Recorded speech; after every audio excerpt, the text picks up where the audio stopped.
Good morning children's. अगर आप commerce के स्टूडेंट हैं और आपने कॉमर्स लिया है क्लास 11th में, तो आपका एक सब्जेक्ट है बीएसटी। बीएसटी का सिलेबस यहाँ डिस्कस किया जा रहा है आज, और इसकी पूरी जानकारी, पूरा सिलेबस आपको कवर किया जाएगा गतिमान क्लासेस पे। तो देखिए, इसमें दो पार्ट हैं, पार्ट 1 और पार्ट 2। पार्ट 1 में 6 चैप्टर हैं, जिसके नेम है nature and purpose of business, forms of business organization, private, public and global enterprises, business services, emerging modes of business and social responsibility of business and business ethics. जो part 2 है, जो related है finance and trade से, उसमें 4 chapter हैं, sources of business finance, small business, internal trade and international business. अब इनका weightage क्या रहेगा? जो फर्स्ट के 2 चैप्टर हैं इसके 16 मार्क्स, और जो थर्ड और फोर्थ चैप्टर है इसके 14 मार्क्स, और इधर जो लास्ट के 2 चैप्टर बच गए इसके 10 मार्क्स। 16, 14 एंड 10, 40 मार्क्स का पार्ट 1 और सेम 40 मार्क्स का पार्ट 2। इसमें 2 चैप्टर 20 मार्क्स के और 2 चैप्टर 20 मार्क्स के। तो इस तरह से 40, 40, 80 और 20 मार्क्स का आपका प्रोजेक्ट वर्क रहेगा, जो स्कूल से ही आपको मार्क्स दिए जाएंगे। तो इस तरह से हमने जो बीएसटी का कोर्स है, पूरा इस गतिमान क्लासेस पे एक चैप्टर को हम अच्छे से डिटेल में पढ़ेंगे, समझेंगे। तो आप इसको ध्यान से पढ़िए, और कुछ इंपॉर्टेंट नोट्स आपको लगे तो उसको ज़रूर आप नोट डाउन करें। आइए बच्चों, हमने सिलेबस देख लिया था, अब हम चैप्टर 1 की तरफ आ रहे हैं। ये हमारी बिजनेस स्टडीज़ की बुक है, क्लास 11th की। जो मैंने आपको कोर्स लिखवाया है वो सारा इसमें है। अब देखिए, फर्स्ट चैप्टर है, इसमें फर्स्ट चैप्टर के 2 सेक्शंस किए गए हैं, सेक्शन 1 और सेक्शन 2। इसमें हम फर्स्ट टॉपिक है history of trade and commerce, क्योंकि आप बिल्कुल ही बिगिनिंग आपकी है बिजनेस के बारे में, और आपको अभी इसके बारे में कोई जानकारी नहीं है, 10th पास की आपने, तो आपको थोड़ा पता होना चाहिए कि जो हमारा बिजनेस है वो आदिकाल से चलता आ रहा है। तो पहले कैसे बिजनेस होता था, आज का बिजनेस अलग है, पहले का बिजनेस कैसा था। तो देखो, इसको शॉर्ट में पढ़ेंगे। India had a golden past. आपको पता है कि हमारा जो देश है वो सोने की चिड़िया कहलाता है, और इसमें हमेशा से ही ट्रेडिंग होती रही है, विदेशी आते रहे हैं, तो इसका गोल्डन पास्ट है। And the trading activity had a contribution to इस प्रॉस्पेरिटी। और जो इनकी ट्रेडिंग एक्टिविटीज है, that means buying and selling, उसका एक क्या है, हमारी वेल्थ को जनरेट करने का एक रोल है उसमें। तो ये शुरू से ही एक गोल्डन हमारा जो हिस्ट्री है हमारे इंडिया का ट्रेडिंग में, वो शुरू से ही है। ये नहीं कि आज थोड़ा mode of way of change हो गया है बाइंग सेलिंग का, पर पहले से ही हमारे ट्रेडिंग चलती आ रही है। एंड गेन्स, हमारी जो प्रोस्पेरिटी है, हमारा जो लाभ है, वो सब शुरू से ही चलते आ रहे हैं। अब है एक है सिल्क रूट। सिल्क रूट और maritime route trade were quite prominent in transporting. हमारे पहले पुराने ज़माने में जो है 2 रूट थे। एक था हमारे पास समुद्री मार्ग, ठीक है, जिसको बोलते हैं ओशंस रूट्स, और एक है सिल्क रूट। तो 2 जो रूट थे बिजनेस करने के, पहला था समुद्री मार्ग, जिसको बोलते हैं ओशंस या सी से, वहाँ से ट्रेड होता था, और एक सिल्क से। इसको सिल्क रूट मतलब रोड ट्रांसपोर्ट। तो इसको सिल्क क्यों बोलते हैं? सबसे पहले वहाँ पे सिल्क के ही बाइंग और सेलिंग होती थी लार्ज क्वांटिटी में, इसलिए उस रूट का नाम क्या रखा गया? Silk route. और मैरीटाइम रूट, 2 रूट उस समय थे। प्रोमिनेंट मीन्स प्रचलित थे, मतलब ज़्यादा उस समय इसका होता था व्यापार। अब देखिए, the maritime routes link the east and west by sea. जो ये समुद्री जो मार्ग से जो हमारा व्यापार होता था, वो किसको जोड़ता था? ईस्ट और वेस्ट को। किससे? सी से, माने समुद्र से। Were used for trade of spices known as spice route. तो इस जो ये जो हमारा ओशन से होता था, सी से जो हमारा व्यापार होता था, उसको किस चीज़ का होता था? वो होता था स्पाइसेस, मतलब मसालों का। तो इसलिए इसको, इस रूट को क्या कहते थे? Spice route. ये 2 रूट जो है थोड़ा ध्यान रखिएगा, एक है सिल्क रूट और एक है स्पाइस रूट। सिल्क रूट आप कैसे याद रखेंगे? एक ये रूट है रोड, ऑन द रोड से ये होता था, और ये सी, स्पाइस मतलब सी, स्पाइस सी की साउंड आती है, तो उससे आप सी को याद रखिएगा कि स्पाइस मतलब हमारा जो स्पाइस का जो बिजनेस होता था, किससे होता था? सी से होता था। और उस समय मीडियम ऑफ एक्सचेंज क्या था? Silver and gold. जो एक्सचेंज करते थे मनी, तो उस समय मनी तो इतनी थी नहीं, कॉइन्स तो थे नहीं, तो हमारे पास क्या था? Silver and gold. एक्सचेंज का मोड ऑफ यही था उस समय। अब सेकंड इसमें आता है इंडिजेनियस बैंकिंग सिस्टम। आज तो बैंकिंग बहुत तरह से हमारे हेल्प कर रही है बिजनेस में, लेकिन उस समय क्या था, इसका मतलब होता है इंडिजिनस का मतलब होता है स्वदेशी। जो हमारे सेठ साहूकार थे वो एज ए बैंकर की तरह काम करते थे। तो बाद में क्या हुआ कि मीडियम एक्सचेंज क्या हो गया, मेटल कॉइन्स, मेटल के कॉइन्स का डेवलपमेंट हो गया था और वो हमारे ट्रेडिंग का हिस्सा बन गए थे। और एक हुंडीस आ गई थी और चिट्ठीस आ गई थी, were used for credit trading. इसको यूज करते थे किसके लिए, क्रेडिट की ट्रेडिंग के लिए, उधार लेन देन के लिए किसका यूज करते थे, एक तो हुंडीस का और एक चिट्ठीस का। तो ये जो हुंडी थी ये एक तरह का डॉक्यूमेंट है जिसमें ये प्रॉमिस होता है कि भाई हम इस तारीख को इतने पैसे जिस बंदे को देने हैं, जिससे हमने परचेज किया माल, वो हमको पे करेगा। तो इस तरह से ये लिखित में एक डॉक्यूमेंट होता था, वो उसको दिया जाता था। और क्या होता था कि अगर हमें पैसे चाहिए उस समय तो deposit precious metals with sets. जो सेठ साहूकार थे, जो बहुत पैसे के धनी लोग थे, वहाँ पे हम अपनी जो प्रीसियस मतलब कीमती सामान जैसे सोने चांदी ये सब हम उनके पास गिरवी रखते थे और वहाँ से हमें मनी मिलती थी व्यापार के लिए, चाहे वो एग्रीकल्चर में हो चाहे हम किसी चीज़ की प्रोडक्शन में कर रहे हो। तो उन सब का ये व्यापार उस समय होता था। और क्या था, indigenous banking played a special role in lending money and financing domestic trade and foreign trade. तो ये जो पैसे देते थे हमको, कौन, सेठ साहूकार जो थे एक्टिंग एज ए बैंकर की तरह रोल करते थे, ये हमारी हेल्प करते थे किसमें, व्यापार में, चाहे हमारा वो घरेलू व्यापार हो चाहे विदेशी और देसी। दैट मीन डोमेस्टिक मीन्स जो हमारा इंटरनल जो हो रहा है व्यापार वो, और फॉरेन मतलब इंटरनेशनल। तो दोनों में बहुत ही हेल्प करते थे। और जो हुंडी थी उसके दो टाइप्स थे, एक दर्शनी हुंडी और एक मुदाटी हुंडी।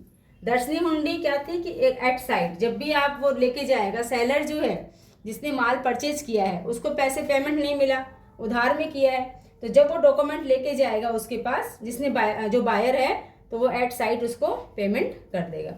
और मुदाटी हुंडी क्या है, ये एक फिक्स टाइम पीरियड के बाद उसको पेमेंट मिलेगा, किसको, सेलर को, जिसने सामान को बेचा है बायर को, किस पे, उधार पे, दैट मीन्स क्रेडिट पे। तो इस तरह से पुराने ज़माने से ट्रेडिंग चलती आ रही है। उस समय में जो मोड ऑफ ट्रांसपोर्ट था वो एक तो ओशंस थे और एक रोड थे। इस तरह से दो ट्रांसपोर्ट थे। एक्सचेंज जो था मनी का वो सिल्वर एंड गोल्ड था, बाद में मेटल कॉइन्स आ गए, और उधार के लिए लेन देन के लिए क्या हो गई, हुंडी आ गई। मतलब इसमें ये इलीगली है अब तो, लेकिन पहले जो था इसको ये माना जाता था कि भाई आपने बोल दिया, जैसे मैंने यहाँ सामान बेचा 15,000 का, लेकिन मेरे पास 5,000 ही है, 10,000 में दे नहीं पा रही हूँ, तो जिस शहर में मैं रहती हूँ वो जो सेलर है उसका भी कोई वहाँ रहता है, तो वो कागज़ पे लिखित पे लिख देगा कि उस फलाने बंदे से आप 10,000 रुपये ले लेना। तो उनकी आपस में वो लिखा हुआ होता था, तो वो उसको पेमेंट कर देता था। तो इस तरह से हुंडी चली और धीरे धीरे व्यापार आज जिस पोजीशन पे है वो आप देख ही रहे हैं। इसके और पॉइंट्स हैं, वो भी टाइप्स ऑफ हुंडी हम देखेंगे। तो बच्चों, हुंडी हमने देखी थी कि 2 टाइप्स की होती है, एक दर्शनी हुंडी और एक कौन सी हुंडी थी, मुदाटी हुंडी।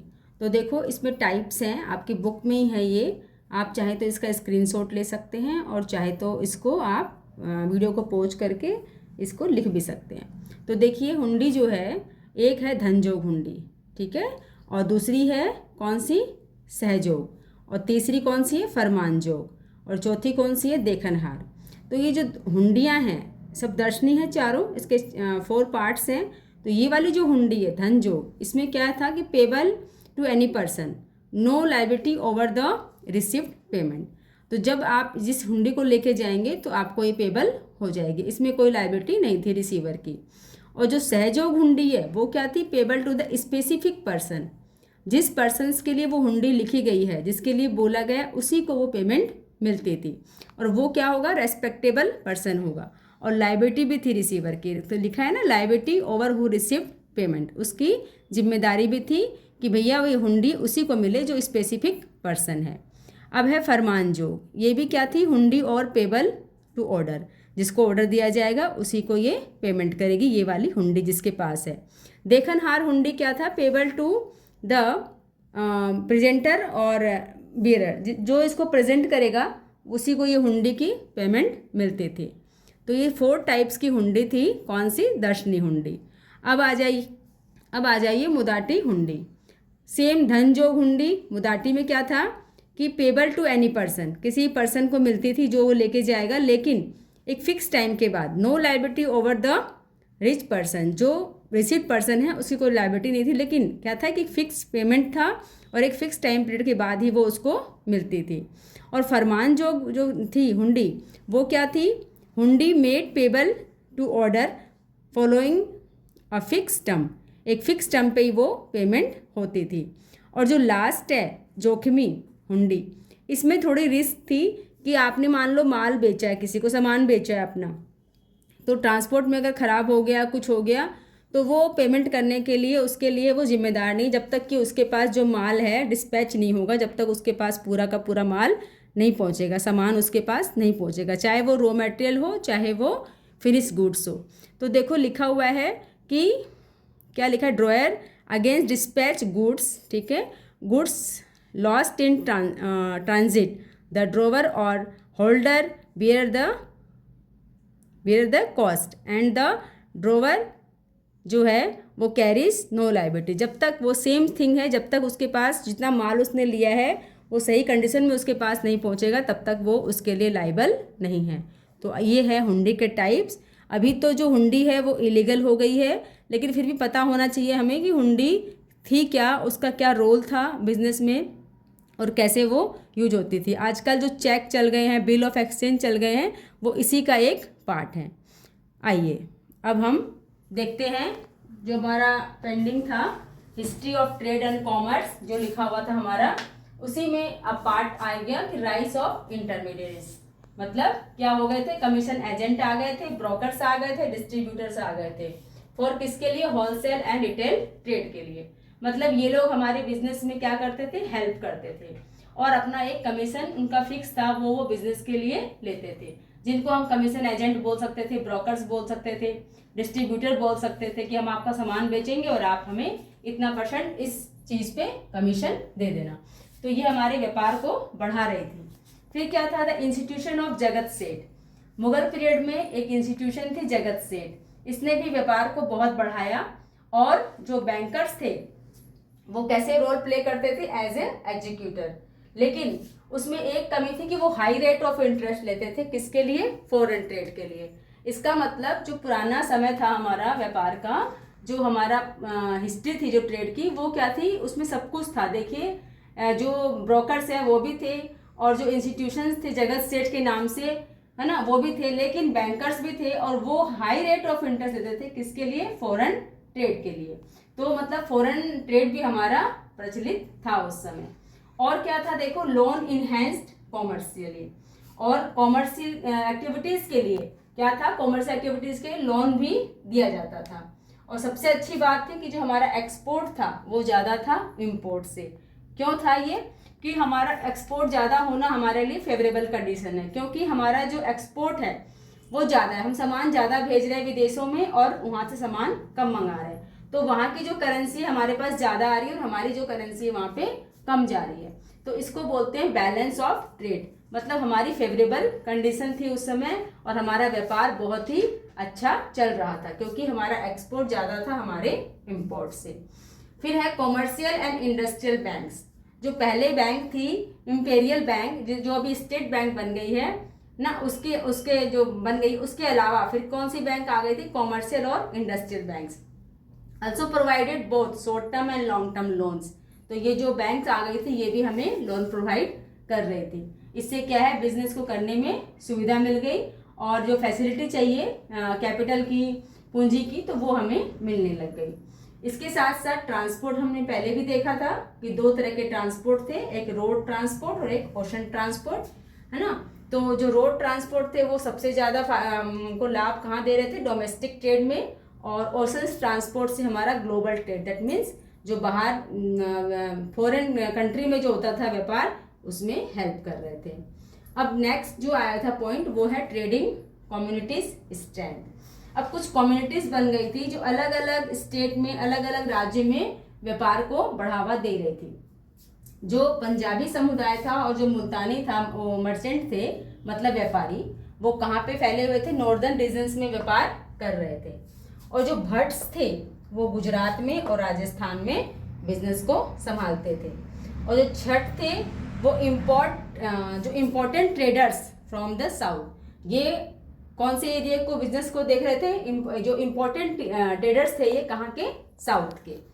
और नगर सेठ के नाम से प्रचलित थे वो in urban centres such as Ahmedabad. जो अर्बन सेंटर्स थे वहाँ पे जो व्यापार करते थे उस कम्युनिटीज को नगर सेठ के नाम से जाना जाता था और ये इस तरह से व्यापार करते थे। तो ये तो हो गए सारे व्यापार के हिसाब से। और कुछ प्रोफेशनल क्लासेस के लोग भी थे, जैसे कि हकीम, जिसको हम डॉक्टर बोलते हैं, है ना, हकीम, वैद्य ये थे।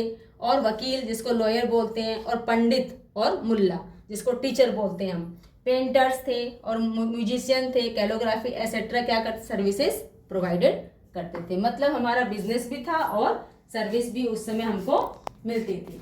तो पुराने ज़माने से ही हमारा व्यापार बहुत अच्छे तरीके से चल रहा था और सारी फैसिलिटी थी। उसमें बैंक भी आ गए थे और मेटल कॉइन्स भी आ गए थे और ब्रोकर्स वगैरह भी आ गए थे और रोड ट्रांसपोर्ट और वाटर ट्रांसपोर्ट भी थे।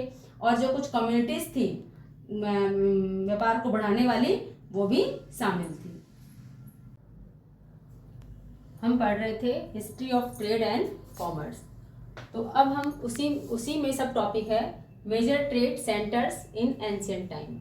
कौन कौन से मेजर सेंटर थे बिजनेस के लिए? फर्स्ट है पाटलिपुत्र, जिसको आज पटना कहते हैं। ये किस चीज़ के लिए था? Major centre of export of stones. ये किसका एक्सपोर्ट करता था? स्टोन्स का। उसके लिए ये फेमस था पहले। पेशावर जो है वो exporting wool and importing horses. ये एक्सपोर्ट करता था वूल को और इम्पोर्टिंग करता था हॉर्सेस की।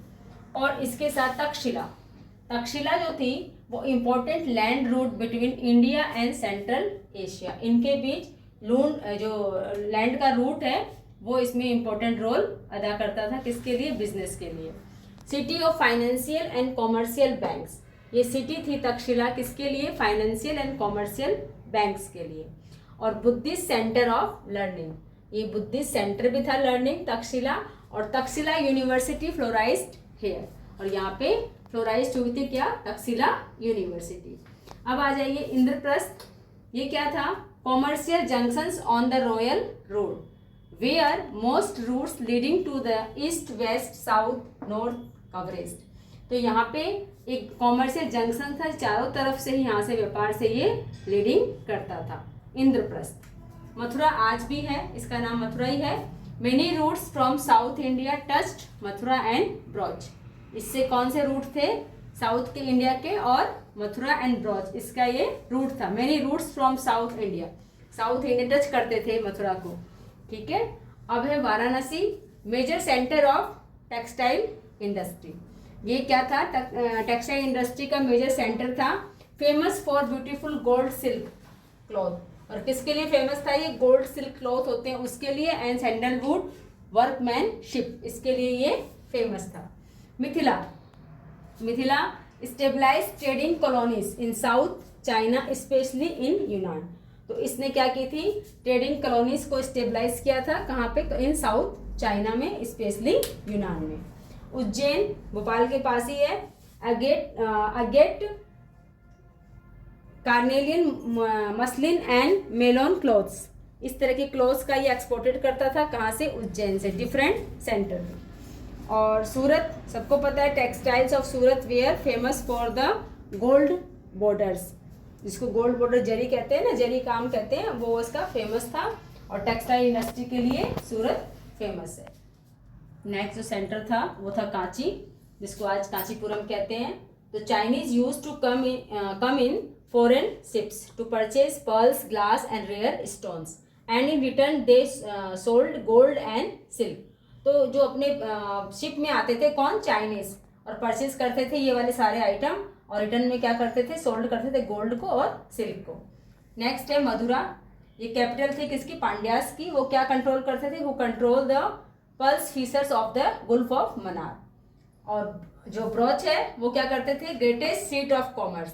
ग्रेटेस्ट इसकी पोजीशन थी उस समय मार्केट में, किसके लिए? कॉमर्स के लिए, इन वेस्टर्न इंडिया। और कहाँ पे था ये? Situated on the banks of river Narmada. Kaveri पट्टा जो था स्ट्रॉन्ग फैसिलिटी ऑफ मर्चेंडाइज, ये बहुत अच्छी फैसिलिटी देता था किसको? व्यापारियों को।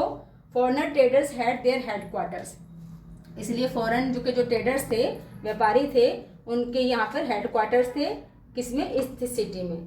इन this city convenient place for trade with Malaysia, Indonesia, China and the Far East, इन सब के साथ इनकी ट्रेडिंग में ये बहुत ही कन्वीनियंट थे। और क्या होता था यहाँ पे? Centre of the trade for perfumes, ये किसका सेंटर था? मतलब किस चीज़ का होता था व्यापार मोस्टली इसमें? Centres of trade for perfumes, cosmetics, sand, silk, wool, cotton, cornels, gold and precious stone etcetera, यहाँ पे क्या होते थे? ट्रेडिंग की जाती थी। और जो तमरली पट्टी है उसका क्या था? ग्रेटेस्ट पार्ट जो इसका जुड़ा हुआ था किससे? बोथ से, एक तो लैंड मार्ग से और एक सी मार्ग से, मतलब समुद्री मार्ग और एक हमारा रोडवेज, दोनों से जुड़ा हुआ था। तो ये हमारे मेजर सेंटर थे, ट्रेड सेंटर थे। कब? एंशियंट टाइम्स में। अब हम देखेंगे क्या क्या इंपोर्ट होता था और क्या क्या एक्सपोर्ट होता था। तो बच्चों अब हम देखेंगे major exports and imports. Export में क्या क्या थे? स्पाइसेस, वीट, शुगर, इंडिगो, ठीक है, सीसम ऑयल, कॉटन और लाइव एनिमल और एनिमल के प्रोडक्ट्स। इधर थे horses, animal products, silk, flax, linen, wine, gold, silver etcetera, ये सब हमारे आइटम थे जो एक्सपोर्ट और इंपोर्ट में हम करते थे। और अब देखो तो बिजनेस एक्टिविटीज सच एज क्या क्या डेवलपमेंट हुआ? ट्रांसपोर्टेशन हुआ, बैंकिंग हुआ, फाइनेंस हुआ, कम्युनिकेशन हुआ। तो ये एक्टिव जो कंट्रीब्यूशन था हमारे इंडियन ट्रेडर्स का और अदर्स मर्चेंट का, जो कम्युनिटीज हुई थी, पढ़ा पूरा, इससे क्या हुआ? द इंडियन सब कॉन्टिनेंट वॉज पॉपुलरली कॉल्ड, क्या बोला गया हमारे देश को? स्वर्ण भूमि और स्वर्ण द्वीप, क्योंकि हमारे पास अबेंडेंट सोर्सेज थे किसी भी चीज़ को प्रोडक्ट करने के लिए। तो इसीलिए फॉरेनर भी सोचते थे कि इंडिया के पास ऐसा क्या है कि इनके पास बहुत सारी उपजाऊ भूमि है और फैसिलिटी है हर चीज़ को प्रोडक्ट करने की, और कुछ भी चीज़ करो तो वो ज़्यादा क्वांटिटी में निकल के आती है। तो सोर्सेज हमारे पास बहुत ज़्यादा थे, इसीलिए जो हमारी जितनी फैसिलिटी मिली उससे भारत को हमारे स्वर्ण भूमि और स्वर्ण द्वीप कहा गया। यहाँ तक कि 1st सेंचुरी से लेकर 7th सेंचुरी के बीच में हमारे इंडिया ने पूरी वेल्थ में कितना कंट्रीब्यूट किया? 1/3 और 1/4 कंट्रीब्यूट किया वर्ल्ड की वेल्थ इकोनॉमी में। तो इस तरह से एंशियंट एज में जो थे हम लोग, प्राचीन समय में जो बिजनेस चलता था उसमें हम बहुत ही अच्छे से रोल अदा कर रहे थे। लेकिन हमारे पास क्या था कि जब ये मुगल काल के बाद जब ईस्ट इंडिया कंपनी आई तब हम थोड़े पिछड़ गए। हमारे पास सोर्स तो बहुत थे लेकिन हम पुअर हो गए थे। हमारा देश तो समृद्ध था लेकिन हम पुअर थे, क्योंकि जो फॉरेनर थे वो हमें आगे नहीं बढ़ने देते थे और बिजनेस में भी वो हमारा कोई रोल नहीं रखते थे, खुद ही उन सब चीज़ों को देखते थे। और हमारे देश में जो चीज़ें उगती थी, पैदा होती थी, तो सबसे बढ़िया चीज़ वो एक्सपोर्ट कर देते थे, है ना। और हमें बस एक बेसिक नीड्स के जो चीज़ चाहिए वही हमें मिलती थी। इस तरह से हम धीरे धीरे हम इंडियंस पुअर हो गए, लेकिन हमारा देश समृद्धशाली था, इसीलिए उन लोगों ने इतने साल हमारे देश पे राज किया। लेकिन जब हमारा देश आज़ाद हुआ 1947 में, तब फिर हमारे देश की धीरे धीरे जो इकोनॉमी है वापस से प्रोग्रेस की तरफ आई, उसको रीबिल्ड किया हमने। और फिर 1952 में जो 5 ईयर्स प्लान चले उसमें एग्रीकल्चर पे बहुत जोर दिया गया, क्योंकि हमारा देश एक कृषि प्रधान देश है ना। और एनिमल्स जो है उनके पालन के लिए बहुत सारी चीज़ें अपनाई गई, बहुत तरह की क्रांतियाँ हुई। तो इस तरह धीरे धीरे हम डेवलपमेंट की तरफ हुए और हमारा देश एक ग्रोइंग इकोनॉमिक को आज लीड कर रहा है और आगे हम दिन पे दिन बढ़ते जा रहे हैं। तो ये हमारा एक सेक्शन था हमारे चैप्टर 1 का, nature and purpose of business, जिसमें हमने क्या सीखा? History of trade and commerce. तो ये हमारी बेसिक एक ज़रूरत है जानने की कि पहले व्यापार कैसे होता था, कहाँ तक था, कैसे था, ये हमने जाना। अब हम सेक्शन बी में और बिजनेस के बारे में पढ़ेंगे डिटेल में।